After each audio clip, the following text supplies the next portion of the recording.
Hey, good morning, good afternoon, good evening, everybody. Welcome to this episode of the Note Close Show. Scott Carson here, excited to be with you today. And today's topic is all about something that we can thank our kindergarten teachers for. All right. Now, I am a 41-year-old guy who obviously still enjoys kindergarten. I'm going to crack up about this because this episode is all about like your note nap time. And honestly, it's a little bit more advanced than that, everybody out there. So one of the great things out there, if you think about things, is as we are growing, as we're getting older, as we're growing up, one of the things especially that's ingrained into us, especially if you've got kids or young ones or things like that, is having some sort of schedule, right? Having some sort of schedule to follow. Kids, especially when you're raising young kids, or I've got nieces and nephews or people that have kids, it's all about a schedule. I think we can all agree to that, right? It's all about having a schedule. Waking the kids up, going to bed at the right time, keeping them on track for dinner. And if you don't have kids, you don't realize that you can't just stay up till 2 a.m. every day with your kids because they don't they don't function properly the next day out there. And hey, good morning, everybody out there that's watching. I appreciate you joining in. But one of the things, if you think back to our early development things, and maybe some of you can't remember that far back, I know I have a hard time. I was trying to think who my kindergarten teacher was, and it was a Mrs. Summers, now that I just think about it. And I went to private school. Was it Brighton Park? No, it wasn't Brighton Park. It was Elizabeth Street School or something like that, Elizabeth School. I went to kindergarten, and then my parents, then we moved a little bit different. Then we moved out. I started going to private school from, basically from the kindergarten through the third grade to private school. But anyway, before I went into public school at the fourth grade. But I can think back, and I can think of all my friends, and I can think as we travel with people that have kids, it's all about the schedule, right? It's all about the schedule. And one of the most important schedules that I wish we had as adults was nap time. And that's why this is all dedicated. We're going to call this episode Note Nap Time, okay? Because I think as adults, sometimes we wish we had the afternoon nap time. We wish we had that spot to go and lay down on the pad for 30 minutes just to close our eyes and relax a little bit. And what's funny is we all have our schedule. We are really all in control of our schedules if we think about it. Now, a lot of us let our schedules control us versus us controlling our schedules, okay? And what I mean by where our schedule controls us is that you have nothing. You just let your day schedule things out for you. You don't plan anything, and you just kind of roll with the punches. And you wonder at the end of the day, man, I got so busy. I'm so bombarded. I didn't get anything done today. Well, you didn't get anything done today based on what your activities were. Okay. And I'll give you a great example. I had a scheduled call this morning with somebody. They were 20 minutes late. They couldn't figure it out. Try to get them scheduled for something else. They don't know their schedule. And so I just kind of chuckled like, okay, I'll just follow up with an email later on. If they don't have it scheduled, they don't have it scheduled. It's just not going to work in our schedule. And one of the most important things I can tell you is I talk to entrepreneurs. Okay. Yes, a 15-minute power nap is so nice. I totally agree with that, Brady. And our power naps can be a variety of different things. It can be meditation. It could be hitting the gym for 15 minutes. It could be just going for a walk. What I'm trying to get at here is we all are busy. Every one of us, every one of you out there I know is extremely busy. I know I am. I know everybody is in busyness. But sometimes, are you busy at being busy, or are you actually busy at getting things done? All right. So there's a couple things that as you are looking towards your goals, and Kelly, our guest yesterday afternoon, Kelly Resendez, just a great job. Great guest. If you've not listened to that interview, you need to go listen to it immediately. Just a phenomenal lady. I'm a big believer in goals. And we talked earlier in that episode, and with it becoming, really the second to last day of the month. What is today? 30th. We got one more day in October, Halloween tomorrow. The year, we're 10 months done of the year. We have 2 months left, and we have 2 of the busiest months left in the year for everybody. And that's just busy because of life. You've got vacation, you have holidays, you have a lot of people taking trips for either traveling with their family to see family coming in. It's the whole, as I say, it's the whole holiday shuffle, right? You've got to plan Halloween trips. You've got to look at, what's going on Black Friday? Where we're going to go shopping. There's a whole just shit show, I like to call, when it comes to the holidays, because it's stressful for a lot of people because it's chaotic. You have to kind of roll with the punches. And if you're not flexible in what your schedule is this holiday season, you're going to get run over and things like that. But if I could say anything with you guys out there that are listening and you're planning and you're talking about what you want to accomplish next year, look at what, more than anything else, don't look at what you want your schedule. Look at what your schedule has done for you this year. Look how organized you've been the last 10 months and how that has been successful. Now, what do I mean by that? One of the great things that I learned early on was having a set schedule, not like in kindergarten. Kindergarten is great as kids. You have set schedule, things like that. But we work best on a schedule. Whether you believe this or not, we all work better on a schedule, okay? And I know scheduling sucks. So some people do not like it's constraints. I don't want to time block my schedule. I don't want to work in an office. Reason I don't work in an office. So I don't have to worry about my schedule. Well, that's great, but you're lying to yourself if you say you don't work well on a schedule. Everybody does. Everybody works well if you've planned things out, you get organized. One of the things I hate the most is somebody like, I'm going to plan something. Okay, go buy the ticket. Well, I'll get to it later. No, just fucking get on the phone and buy the ticket. Get on the computer, buy the ticket, plan it out. Quit wasting time not planning all these actions. Because if you don't plan your actions, your weekend will gobble it up. All right? Whether it's watching the news or watching TV or painting or watching, football, whatever, your schedule will gobble up your free time. It'll gobble up your productivity. The devil will allow you to drift if you let him. Okay? Quoting the words of Outwitting the Devil there. Okay? So I joke about nap time here a little bit because sometimes I think many of us get overwhelmed throughout the day as we're rocking and rolling and life is getting in and you're trying to juggle too many plates, which I find many entrepreneurs are doing that. They're just literally spinning way too many plates in their business and in their lives. Well, how do I know this? Because I've been there. Okay. And so what happens is when you're playing too many plates, what happens? Well, we put ourselves on the back end. I'll get to the gym later. Okay. Or we'll schedule date night later. Okay. Which I do not recommend you doing. Date night in your trips with your family or your spouse should be one of the most important things that you do. Okay. Or with your kids or whatever it is. Those are very important things. What I'm trying to get at, look at your schedule. And if you're setting goals for next year, which many of us are, or you're planning out your goals for next year, you have to look at what your schedule did this year for you and if you were productive on your schedule this year. So I'll give you an example. I have two big, I got a year calendar and a 16. Well, actually, I have 2 year calendars up here. I have one for 2018, and then I have another one which is half 2018, half 2019, so I can transition and kind of look forward 6 months at least. Okay.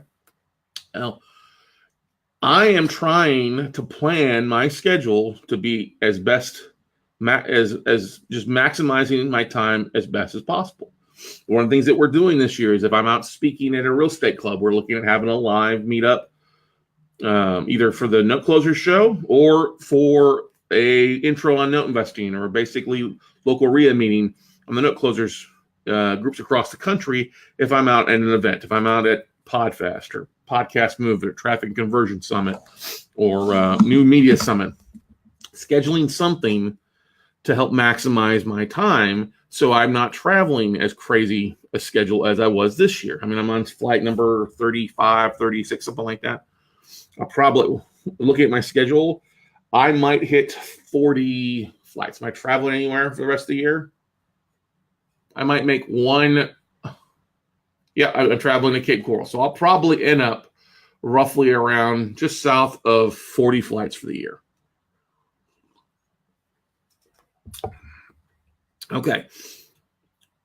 I am probably going to hit that number again next year, but we're going to be a little bit more productive in some of the things that we do with me planning 2-hour events if I'm away. Hey, here's a meet and greet, or we're trying to plan our schedule a little bit more effectively because I'm looking back at what we accomplished this year. And this year's been great. It's been a great year. I cannot complain. Life is good. We've gone through some changes and some things. The podcast has helped us affect us in a positive manner, better than I thought it ever would. So it's helping us tweak what we're doing for next year. But what I want you to look back, though, is take a look at your day or take a look at your week. Okay? Because there's specific things that we have to do. Each week, we have to get shit done, right? GSD, as my buddy likes to say, GSD, get shit done, right?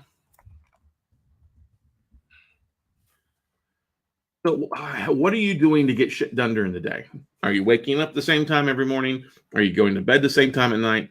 Do you have specific jobs or things that you do throughout the day? Okay. Now, one of the things, I'll give you an example of this. Help me get shit done. Is several years ago, I made it a big priority in my life for my health to kick in, right? For my health to be better. And that was just not me saying my health is going to be good January 1st, a New Year's resolution. I had to put some action behind it. So what were my actions? I looked at my schedule and I said, okay, instead of me doing lunch appointments, working at my desk, one of the best things I can do, because I was like many people, I would hit that afternoon lump, that afternoon fade like many people do, right? So I said, well, let me start working out at noon every day. The gym is nearby. The gym is on site here, literally 5 minutes away. I can get stuff done. I can maximize my schedule, okay? And people laugh a little bit like, well, that means you've got to get dressed or undressed and get all sweaty. So what I do, I wear my workout clothes to work in the morning. I wear workout shorts and a shirt, or I bring a different shirt that I wear to work out with. And people crack up because I walk in and they're like, what the hell do you do? I'm wearing a pair of Nike dry fit shirts, a shirt and thing like that. What do you do? I'm like, oh, I do this. And they're like, what? I don't worry about image. I got people, I was talking to a guy this morning as getting coffee. He's in a three-piece suit looking all nice. I'm like, what do you do here? I'm like, this is what I do. He's like, what? Look at me. I'm like, I work out at noon every day. He's like, oh, okay, no biggie. But that's the thing.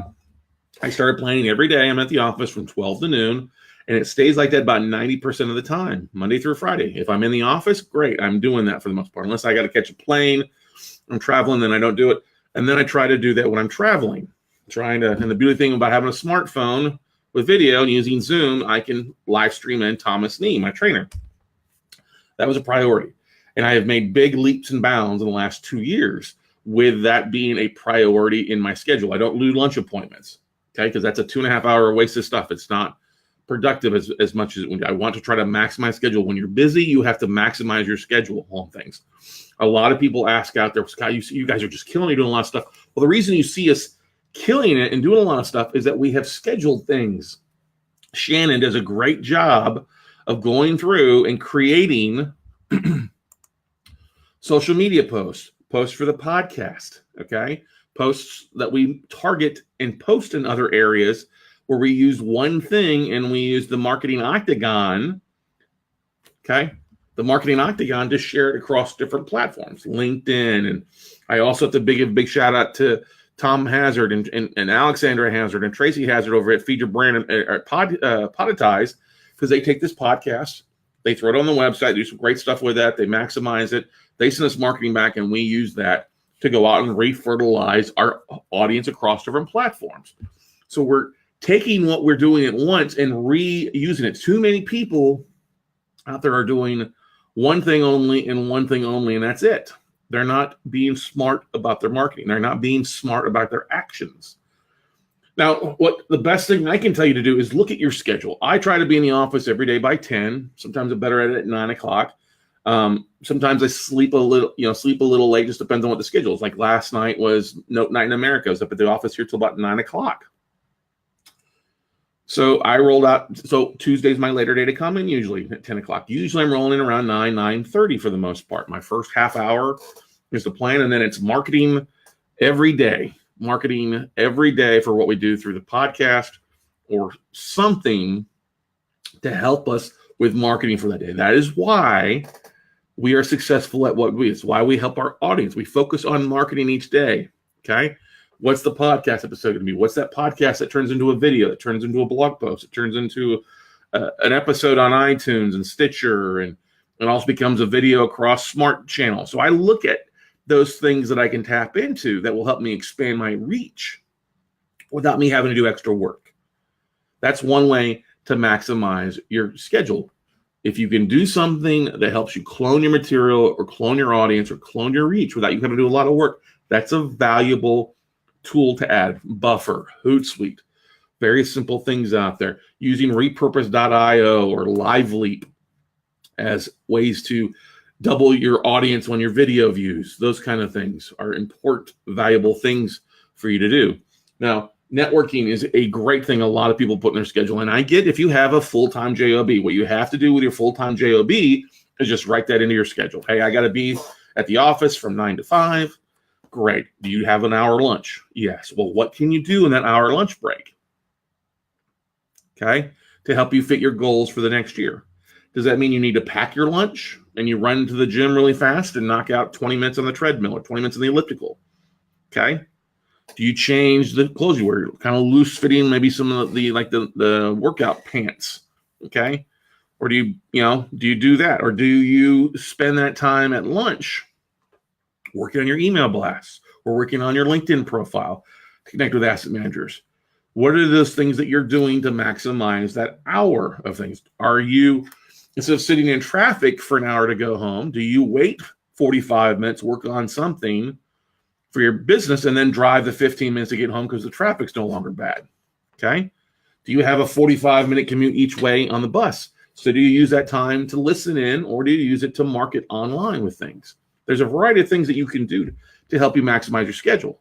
It's not all about taking naps. Now, some of us need to take a nap. There are days that before I got on my schedule, I would be just hit 3 o'clock in the afternoon and just dragging. Okay. That's normal, but I don't drag any afternoon out at 3 o'clock now. Because why? Because my metabolism boosts. I'm working out from 12 to 1, 1 to 2 is I'm running to grab juice or I'm eating something here, showering, and then back here in the office. Now, there are days where I don't make it home really fast to shower. So I rinse off here at the office really fast and dry out because if I brought food or I get bombarded with things. I don't go through all my emails first thing in the morning. That's one of the worst things that you can do is to go in and look at your emails first thing in the morning in your office. Now, what I try to do, a couple things that actually do not have on my phone that allow me to stay a little bit more focused is I don't get my week close notes email on my cell phone. Okay. I'm a big believer. Now I get my One Scott Carson on here. Okay. I get my text messages. I get my social media on my cell phone. But when I leave the office at 6 or 7 or 9 o'clock at night, or when I hit 10, that's when I look at my week close notes email. Okay. I don't do it throughout the weekend unless I'm going to be here up at the office. I don't do it early in the morning. I don't do it late at night when I'm sitting there watching TV or watching movie or eating with Steph. I want that time to be something. Don't get me wrong, I'm still flipping over my phone. Like I was reading some stuff, checking out some stuff on ESPN.com last night, or responding to a LinkedIn thing, or checking out some of the marketing stuff that's popping up and coming up with ideas stuff last night when I'm sitting there. But I think you almost need to have a technology cutoff at 7 or 8 o'clock at night. Okay. Because I think we get so bogged down with things. And this is one of the big things. If we're watching a movie, Steph picks a movie to watch, I'm like, okay, watch it. So if it's not exactly an ideal movie, that's fine. I'll watch it with you. But the minute you start playing more time on your phone and watch the movie, we're going to go to something I want to watch. Okay. Or something I want to enjoy. But that's if you're not going to watch it, if you're going to pick a movie and go do something in the house, and I'm not just saying this is something, if I were to pick a movie and go watch something else, I would expect her to change the channel. I would expect her to adjust the schedule to help her see something out there. Okay. This is also important on what you're planning throughout the day. Are you being effective in doing paperwork in the middle of the day, or doing that in the evening? I had some people get upset that I didn't send over updated agreements and stuff to them in the middle of the afternoon. I'm like, listen, no offense. I work on that at the end of the day. Okay. I work on that after 5 o'clock. Paperwork gets done pushed to 5 o'clock unless it's an absolute priority. Okay.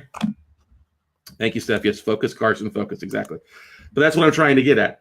You have to look at what your schedule is and look how effective your schedule has been for this year. And you're the only person that can handle that, everybody.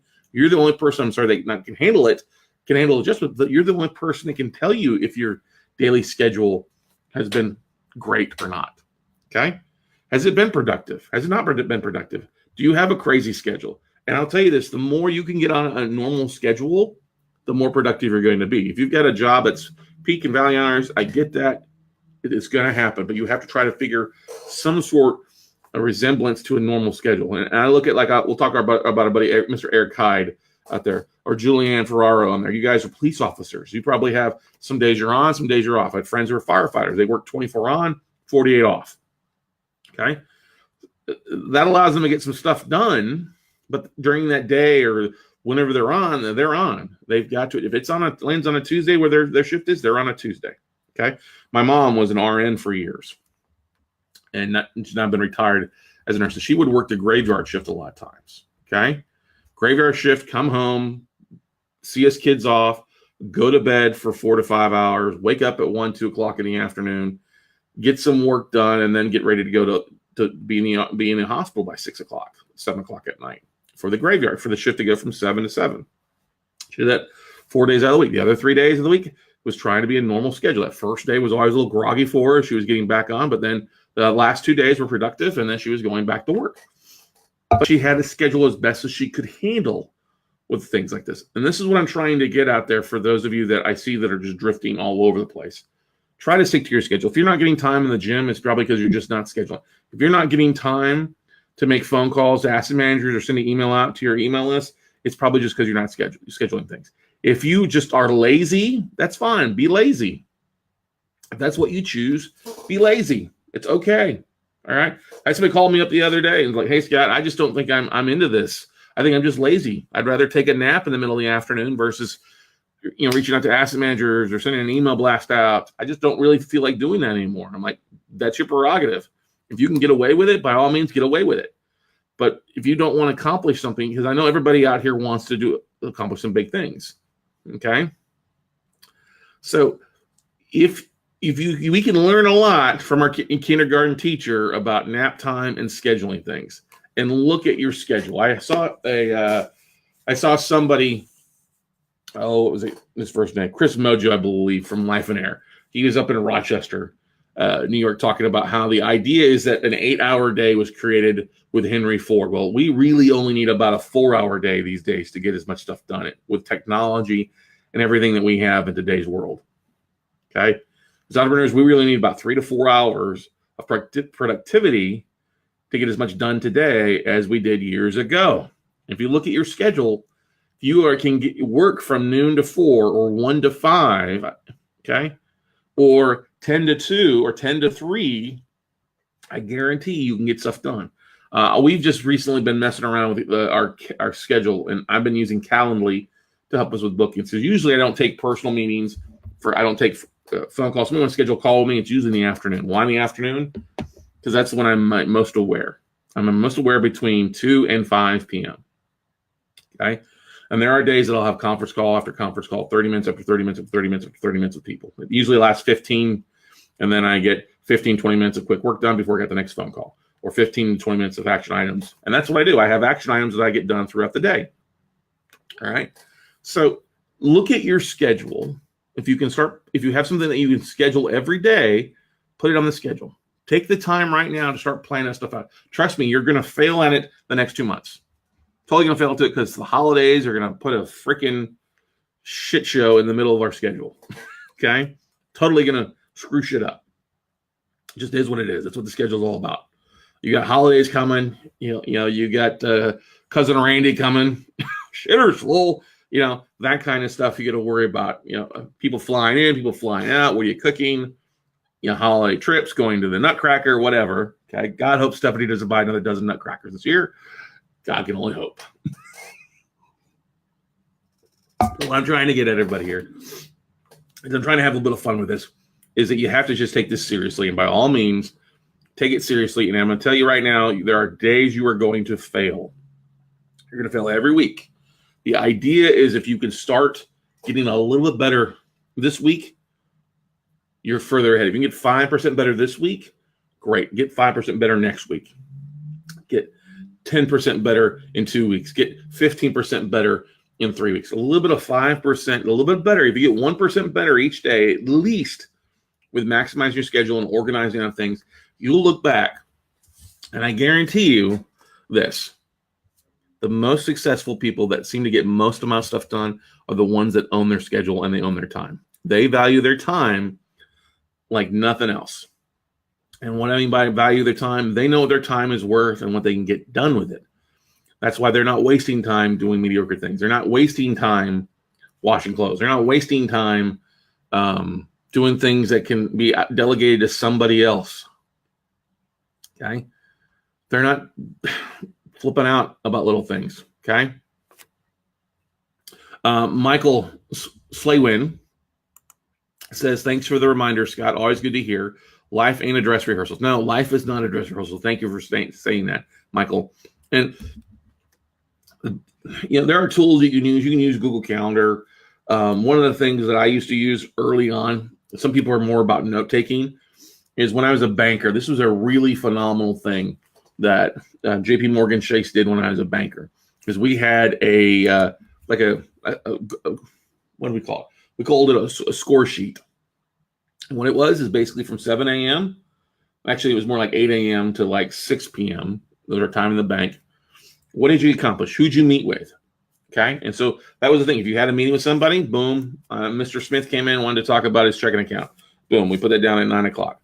And then we do that. But if we had big gaps, one of the things that we would focus on was calling out to our clients, calling out to our customers of the bank, or loan clients or investment clients. We're trying to set up appointments with people. And we always want to try to have at least, you crack about it, they want you to have at least 20 to 30 appointments each week with clients. Now, depending on the bank you're in, you had a lot of foot traffic, and especially if your bank was understaffed, you would have a difficult time with that. You had to try to really maximize your schedule. And for literally my last 6 months when I was working at JP Morgan Chase, I was in one of the busiest banks. Actually, this is not my first, before my final 6 months. I was at one of the second busiest bank in Austin. It's just south of the downtown branch. And we should have ran with 4 bankers, and we ran with like 1 or 2. A lot of times it was just 1. Okay. And it was me that were running it. And a lot of times our bank manager was out, our assistant manager was out. So I was running all over the place doing a lot of things, not the teller aspect, but literally taking care of everybody's business and scheduling things. So I had to schedule appointments to be effective, so I did not get bombarded with just all the other BS that rolled in. So we had the score sheet. Who'd you meet with? What did you do this day? What did you do? And sometimes, people like planners, people like journals, people like piece of paper, people like electronic, people like calendars. I don't like calendars on a phone because I'm not looking at it. It's not something I can click on and look at. Really, I mean, I can, but it's not something up that I can see. It's not a reminder. Okay. So I like having, what am I doing today? That's one of the big things I do first thing in the morning. All right, who do I have? Actually, it's one of the things I do before I leave the office. What do I have first thing in the morning? Do I have an interview? Do I have a talk with somebody? Do I have a podcast episode? Am I scheduled a phone call with somebody to talk about investing? What am I doing first thing in the morning so that I can roll in and be prepared and know what I'm doing? That way, I sleep really good at night, knowing, okay, I'm going to bed. Here's what I've got done. My alarms are set. I'll wake up at 7:30, usually morning, 8 o'clock, go do what I need to do, nature calls, but sitting there, reading, organizing, and then rocking and rolling out. I'm not trying to paint a picture there. I think I just did. But anyway, what I'm trying to get at, everybody, is if you look at your schedule and you need a nap time, schedule it in. If you need a 15, 20-minute power nap, schedule it in. There's nothing wrong with that. Okay, now if you're working for somebody, they may not want you to take a 20-minute nap on their time, but if you need to go out to your truck or car, or you need to just go rest or relax, trust me, that power nap that you may be needing, just schedule it in. You'll be very surprised. Cody Cox does a great job every Friday with his Friday stroll. It's on his schedule. He just does. He talks about what's on his mind. He's turned his stroll into a marketing piece that a lot of people are looking at on a regular basis. They're following him on it now, and that's the smart thing about it. With him having a busy work schedule, he maximizes his Sunday night with his emails that go out so that it's organized. Same thing with us. Most of the time, we're sending an email out Sunday night to you for Monday night webinar. And then taking that same email and pre-writing it so that it's ready to rock and roll for you come Monday. And then especially in the morning or in the afternoon. And then, of course, the hour webinar beforehand. Of course, a text message that goes out now to those that are on our text messaging service. So little things can help you maximize your schedule to get the most amount bang for your buck, okay? Now, I know a lot of people are like, I'm not technologically savvy. That's totally fine. if you're struggling with some things, I guarantee these days there's an app or some sort of tool that you can use. Just reach out. Just reach out. Say, hey, here's what I'm struggling with. Does anybody have a tool that I can use? Okay. Does anybody have a tool or an app or some sort of program that I can use to help me with scheduling and go from there? Because that's all in success. Success, like I said before, the most successful people are the ones that have a schedule down pat. They've got either their systems helping them with them, or they've got an app, or they have a calendar that they're constantly plugging into to help be effective on what they need to get done. So with that, everybody, that's going to wrap it up for this episode of the Note Closer Show. Go out, and I'm going to say this one more time. Go get shit done. GSD, everybody, go get shit done, and you'll be a lot happier and a lot more productive. And you know what? You get that stuff done, we'll see you a lot. You'll be a lot closer to the top. So go out, make something happen, everybody, and we'll see y'all later. Hope you enjoyed the show.